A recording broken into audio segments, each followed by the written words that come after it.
So you have sat down to meditate.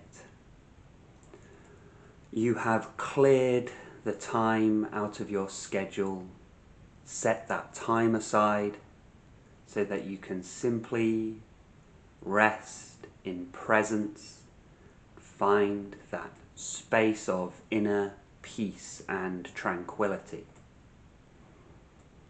You have found a time in which you feel you most likely won't be disturbed and the fewest distractions should arise. You have prepared the space for whichever form of meditation you practice. Perhaps you use incense, or perhaps the background ambient, either the drone or the gongs or the mantras, the chanting, whatever it is, and you have prepared the space and the field of being around you to facilitate this meditative practice. Perhaps you have a timer, have it all set, and just bringing yourself into that space of meditative practice, finding the present moment. There is no past. The past has been and gone and now only exists in your mind as memory. And memory arises within the now. And there is no future. There is no next moment. By the time this imagined future arrives, we find that it is still now. Getting into that meditative state, beginning to feel the peace, and then it's not long into the practice that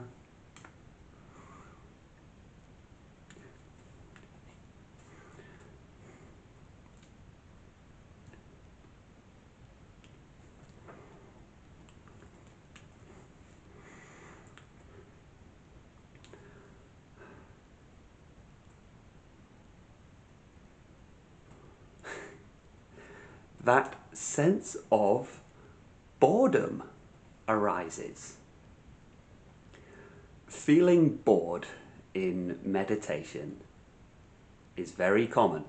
So if you have found it as a barrier, if you have found that it disturbs your practice, you are not alone in this. It is very, very common. In fact, it's one of the most common objections that I find when I suggest meditation to people, or I explain the process, the principles of meditation.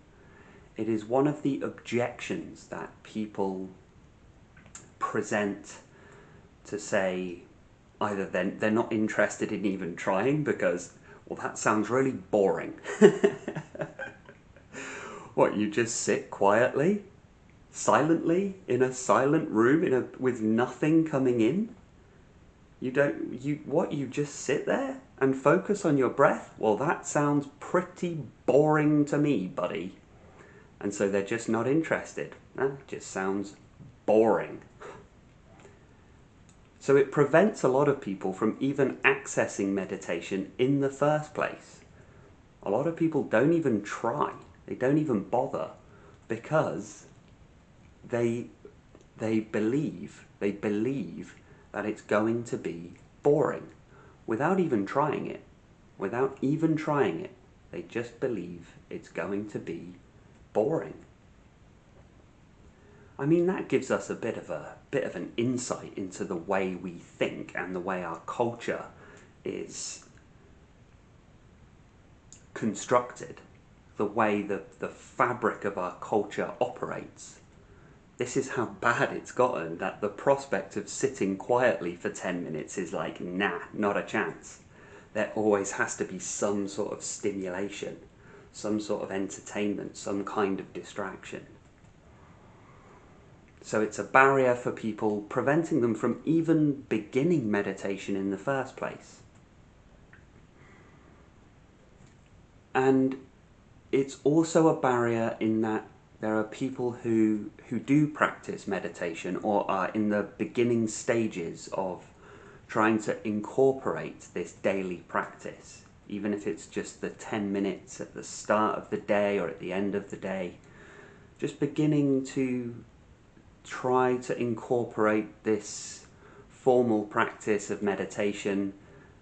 And although they're getting there, they're understanding, I see, and occasionally I do feel this peace and this lightness of mood and this dropping away of the anxiety and a lightness that where there was this heavy, low mood feeling. Now it's actually, I'm brightening up, and they do start to feel it. However, that's the rare little glimpses that come through in meditation, and for the most part in their meditation they're just sat there bored.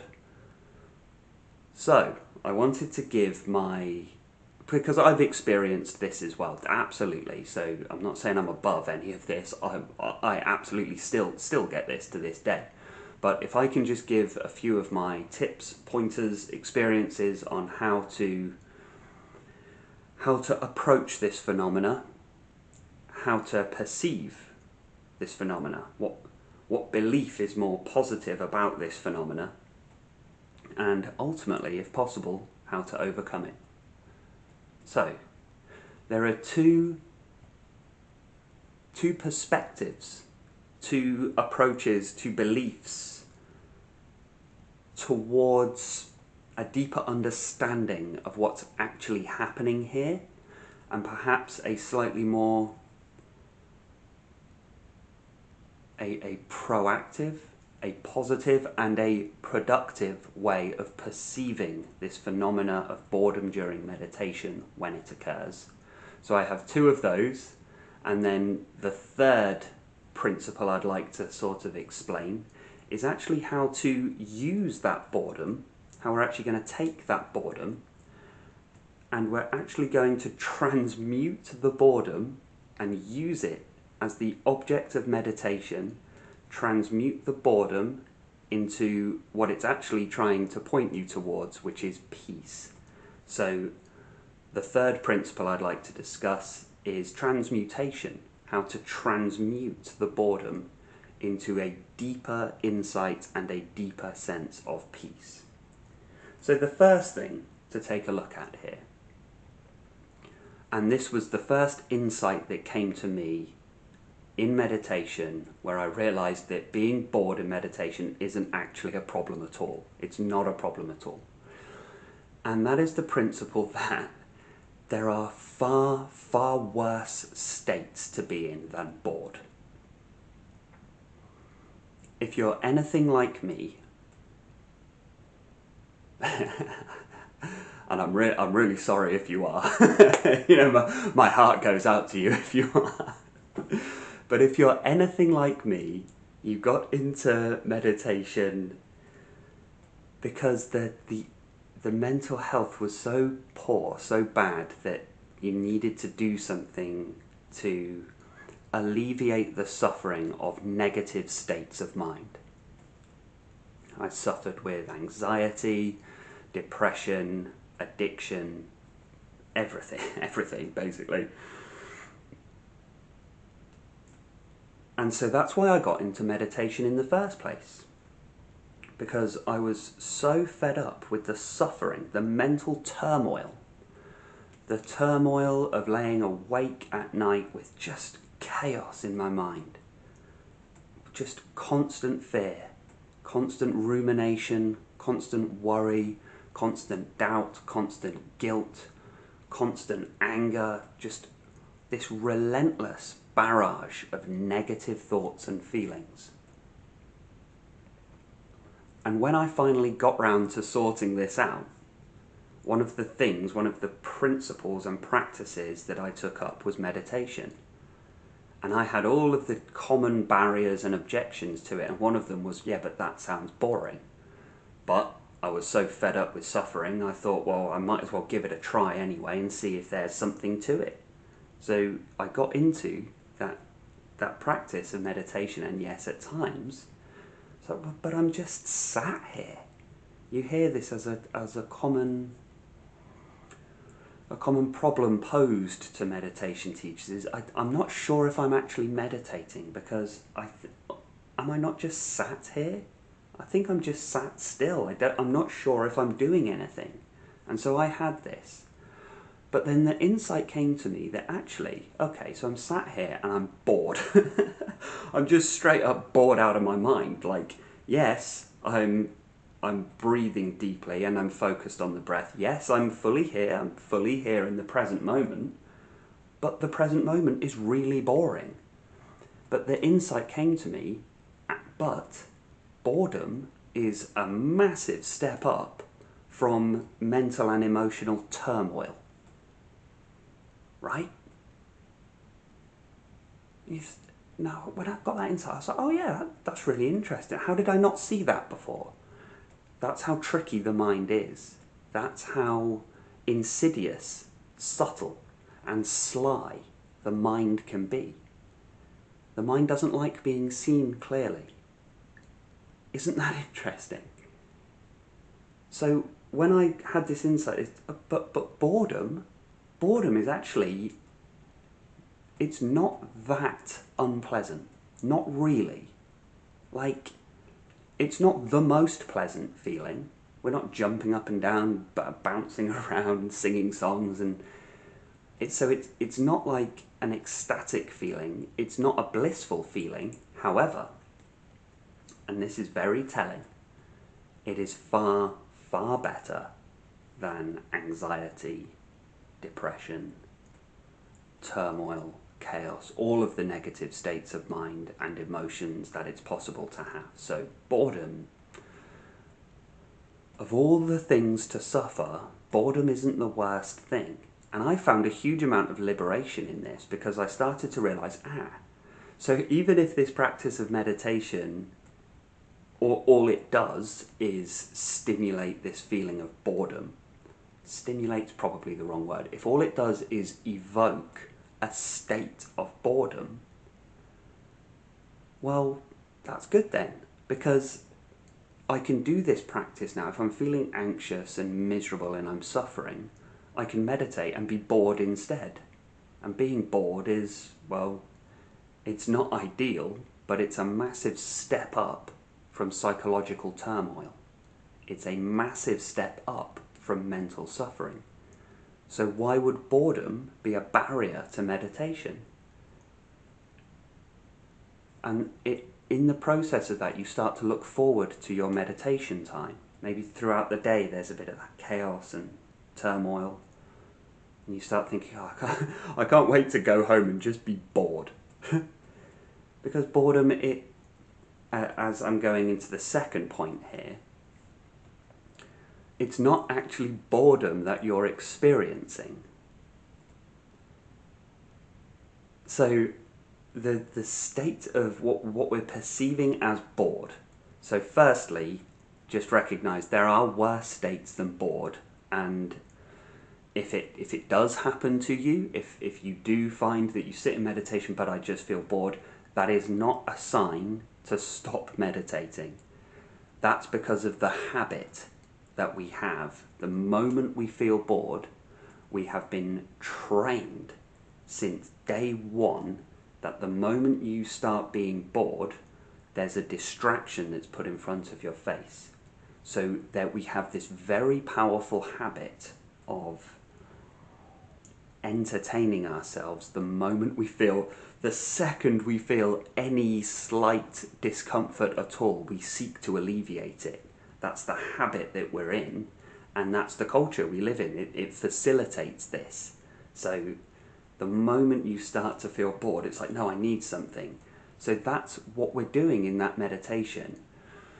It's partly a retraining of that habit.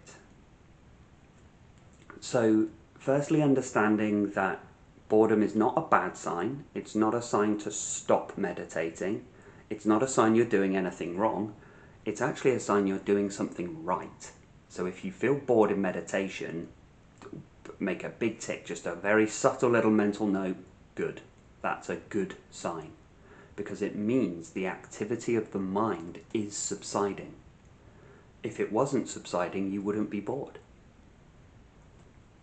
So the second point I'm coming into here is that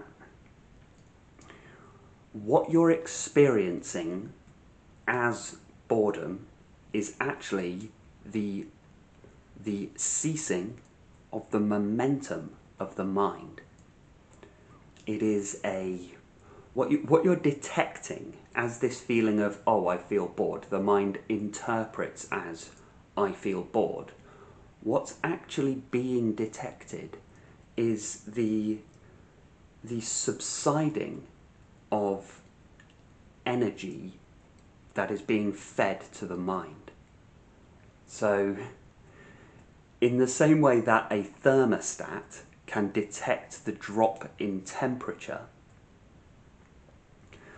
your being detects the drop in energy and activity in the body and mind.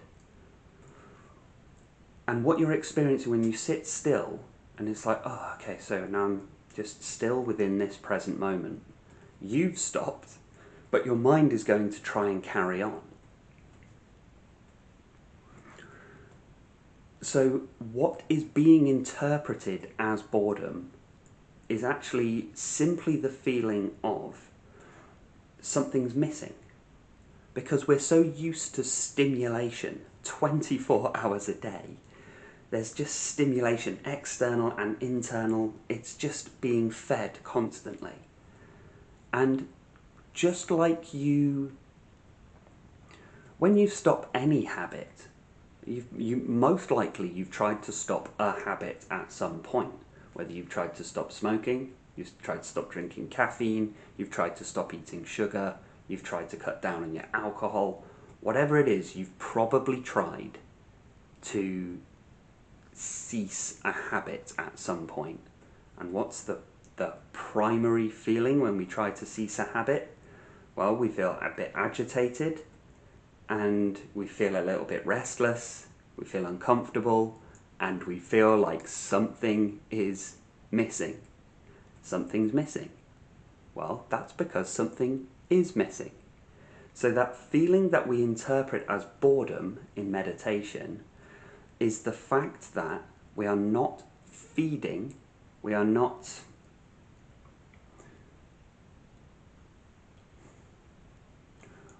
longer fueling the activity of the mind. We have withdrawn the attention from the mind. We are not distracting the mind with entertainment, but withdrawing all attention and all awareness from the activity of the mind. And when you do that, the mind can detect that it's beginning to slow down. So because we've ceased the habit of feeding the mind automatically feels like something is missing. And the feeling of boredom is the mind saying, feed me, feed me, feed me. We need some entertainment. We need some distraction. Feed me, feed me, feed me. It's the habit. Just as you crave the cigarettes because you've ceased smoking, obviously what are you going to crave? The moment you cease a habit, you crave that habit. That's what makes it a habit. If you didn't crave it at all since you stopped doing it, it wasn't a habit. So by ceasing the habit of the mind craves more stimulation. And so that's why it just sends signal after signal going, you're bored, you need to do something, there's something missing, there's something missing, there's something missing. But there is nothing missing. This is part of the fascinating insights that arise during meditation. It's so telling. And this is why you are going to learn so much about yourself when you get into this practice. Because your mind is going to try everything to try and get you to stop this. And all you're doing is taking 10 minutes to sit silently. That's it. Is that such a problem? Is that such a big deal? Well, to the mind, yeah, it is. you become acutely aware of just how loud, how frantic, how chaotic, and how powerful the mind seems to be in our daily activity. And it's only when you sit and stop do you realise that you have been pulled this way and that way by the noise of the mind, the chatter of the mind. And when you sit still in that pure presence, just this, I'm not interested in what the mind has to say, you just start to recognise and see clearly the patterns of the mind. So there's a huge amount of insight that arises out of this boredom. You will see clearly all of the habits, vividly, you will see all of the habits that the mind tries to use to pull you into activity, thoughts and feelings. So you can make a very subtle little mental note when you're sat and, oh yeah, I'm bored. My mind wants me to turn Netflix on. My mind wants me to put YouTube on. My mind wants me to go and do this. My mind wants to, and some of the habits will be healthy and okay. Other habits won't be quite so healthy and not quite so okay. The mind's going to try everything. The mind doesn't care. As long as it gets your attention, the mind wins. So it doesn't, it's going to throw up everything it can. And when it says Netflix, and you go, no, we're not doing that right now. We're just relaxed and peaceful in the state of meditation. Then it goes, oh yeah, no, you need to do the dishwasher. You're like, no, we're just sat in meditation now. Oh no, you need to go to the gym. And no, we're not doing that right now. We're just sat in meditation. And then the mind will say, no, okay, well forget the gym then. You can go to the pub instead. Go to the bar instead. Your mates are down there. That girl's down there. And you start going, no. So you start to see the mind just goes from one thing to another, to another, to another. And it will cycle through the healthy things and then cycle through the unhealthy things and then go to the really unhealthy things. And you will see all of the common patterns the mind usually you just obey. You just do this immediately. But now you're sat clearly in observation, present awareness, and okay, I see what you're trying to do. The power of that. The power, the insight, the knowledge, the self-knowledge, the self-mastery that is being generated. Your self-mastery, your discipline is being strengthened, galvanized.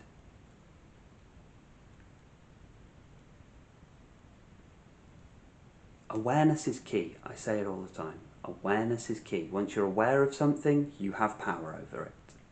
If you're not aware of something, it has power over you. Awareness of the mind, all of these habits. So understanding that what you're actually feeling, what you perceive as boredom, is actually just the ceasing of the mind habit, and this boredom is actually the mind's objection. The mind's objection to your removal of the fuel that it usually has. What is the fuel that the mind feeds off? Your attention. It's like if you you have say you've got a child that's misbehaving, and the only reason they're misbehaving is because they want your attention.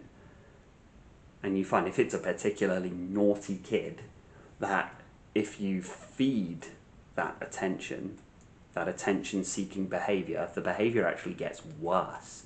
You would think that the behaviour would diminish, but it actually gets worse. And if you notice this, if you notice that you're feeding that with your attention, then you realise, actually, if I just ignore it, they will settle down. And they do. Exactly the same with the mind. Withdraw the attention, fed up with this mind chatter, it's constantly trying to get my attention, withdraw the attention, and it settles down. Once it settles down, the boredom disappears. So that's what this third principle that I'd like to speak on, which is how we can use the boredom itself, the feeling, the sensation, the perception of boredom, to actually deepen the meditative practice, to use this feeling as the object of meditative awareness. So this might be something that we practice a bit further down the line, in the later stages maybe, or just straight away. Why not straight away? You know, direct path. We're all the universal presence of awareness anyway, so we might as well go direct to the top of the mountain, right? So when this feeling arises, become fully present within the here and now. Drop away all of the past, all of the future. You'll already be getting into this. If the feeling of boredom has arisen, it's a sign you're deepening into your meditative practice. And now I feel bored. Now, don't engage with any of the mind chatter. Don't even engage with the word bored. Don't engage with the image of boredom. Don't engage with the emotion of boredom. And instead, drop into the body. And what is the actual felt, experienced sensation of boredom? How does it feel in the body? And without mental images, and without the words, the language of the mind, what is the actual state of boredom? And you go into this and just feel it. Don't try to describe it. Don't try to conjure a description of it. But in the felt experience of now, just this. So there's no implications of this, there's no behavioural response needed for this. There's just nothing needed at all. You don't have to do anything other than experience directly the sensation as it is, with nothing added.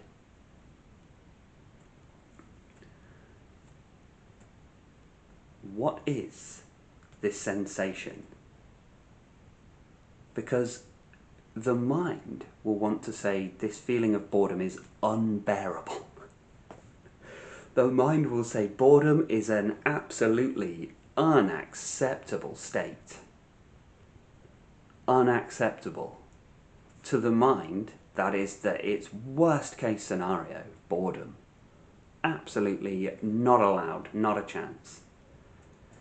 But we're not dealing with the mind now, so we're ignoring the mind. Don't worry about what the mind has to say about it, because, the mind has a lot to say about a lot of things, doesn't it? And I think we've all had enough of that. We've had enough of that chatter. Like, give it a rest, would you, for a minute, mind. Don't worry about what the mind says. Instead, just drop into the sensations, the feelings in the body.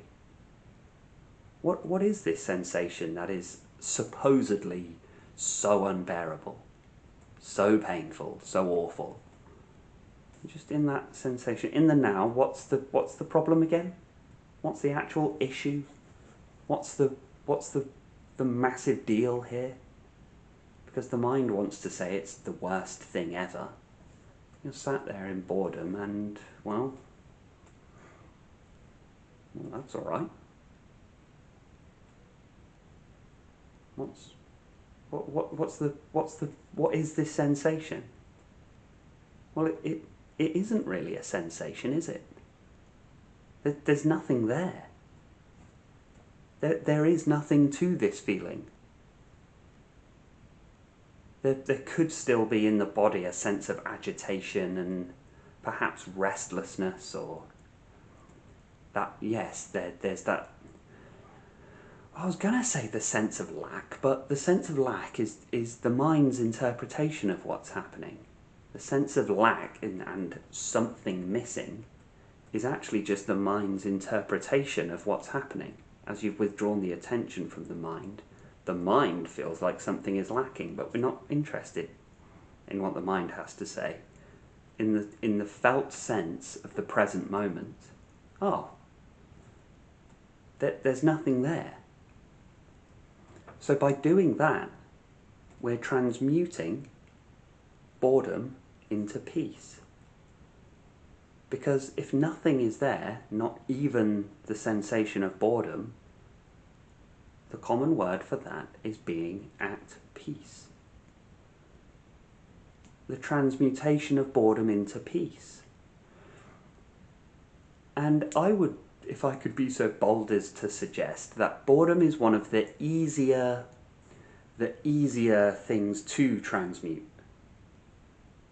One of the more benign feelings and emotions to transmute into peace, because boredom already has an entropy to it, meaning an absence of energy, the cessation of energy. Boredom already has a quality of torpor, a quality of what the mind might interpret as heaviness. Like boredom could be, in its negative interpretation, is like an unbearable silence. It's too quiet. It's too quiet there. So it already has the quality of stillness within it. It already has the quality of absence of energy to it. So if we transmute that feeling, just turn it around and see it clearly for what it is: silence, absence of energy, stillness, quiet. And what's a synonym for all of those words? Peace. Peace. It wasn't boredom. It was peace. Recognizing that boredom was actually peace. The only reason we don't interpret boredom as peace is because of the habit of the mind. Because the mind interprets boredom as a negative state. Why? Because we're so used to feeding, alleviating the potential discomfort of boredom with distraction. But distraction is an external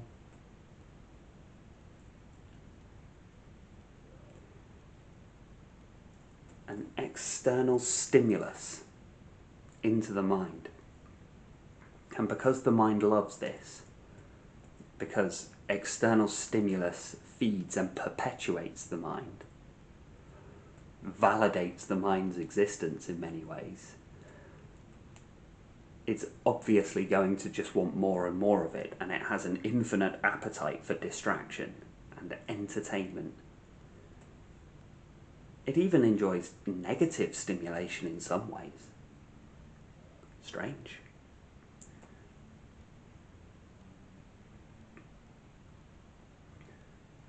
So when it feels that you're now going in the opposite direction, we're not going to external stimulus, we're going to go in the opposite direction to complete silence, total blank,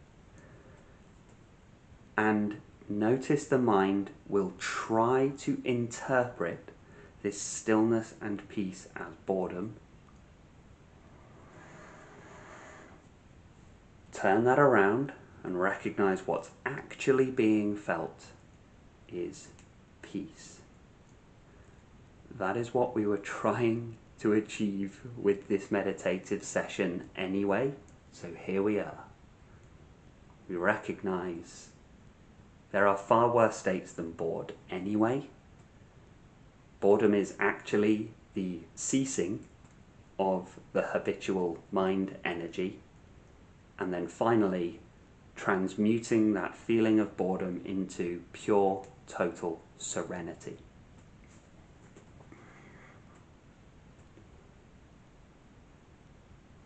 And there you go. So that transmutation, I find,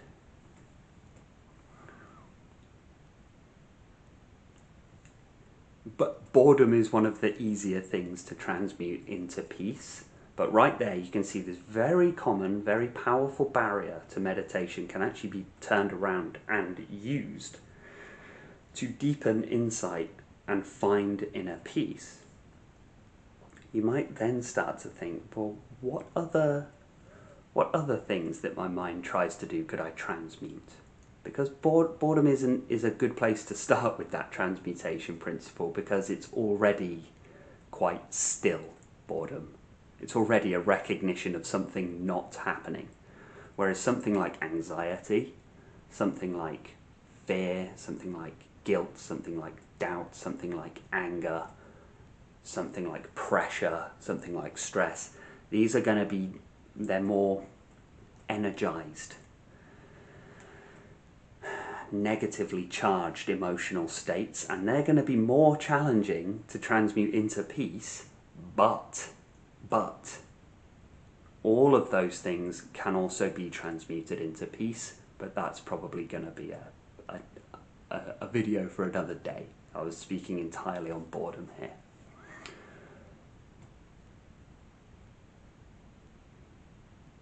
So that is the transmutation of boredom into peace. And you've got to think, I mean, this, what a massive victory this is.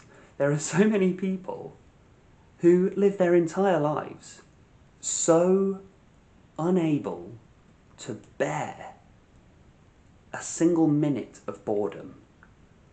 They will never be at peace within themselves. You probably know people like this. They have to remain in constant motion.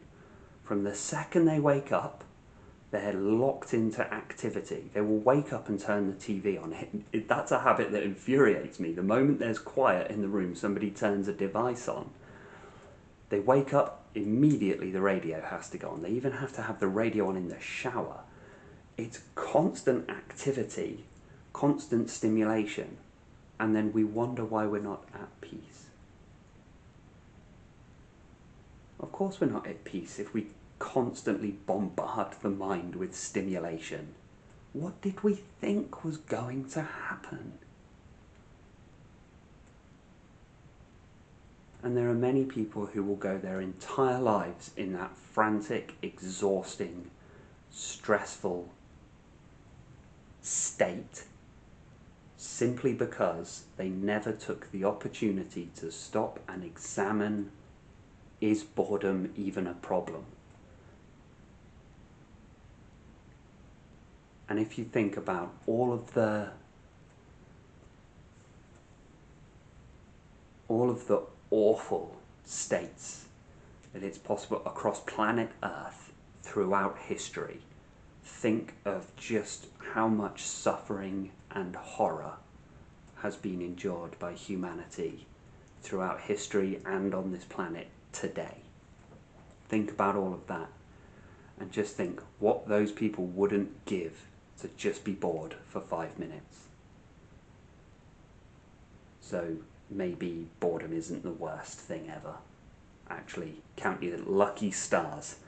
If you have the luxury of being bored, you can count your lucky stars, because we must be living in some semblance of peace in order to have the luxury of being bored. The transmutation of boredom into peace. I think that's everything I have for you today. I guess there's a reason for the phrase being bored out of your mind. bored out of your mind. Yep, turns out that was a very accurate phrase after all. Thank you so much for listening. Thank you so much for watching this video today. If you have any common questions or queries that you'd like me to answer about meditation, meditative practice, awakening, finding inner peace, if you have any queries or questions, feel free to pop it in the comments. Let me know about your experiences of boredom in meditation, if it's been a problem for you or if you've never found it to be a problem. Feel free to whack it in the comments. Obviously, don't forget to hit that like and subscribe button. I kind of have to say that now. That's habit in itself. But let me know how you get on. Thank you so much for listening. Take care. Be well. And stay present.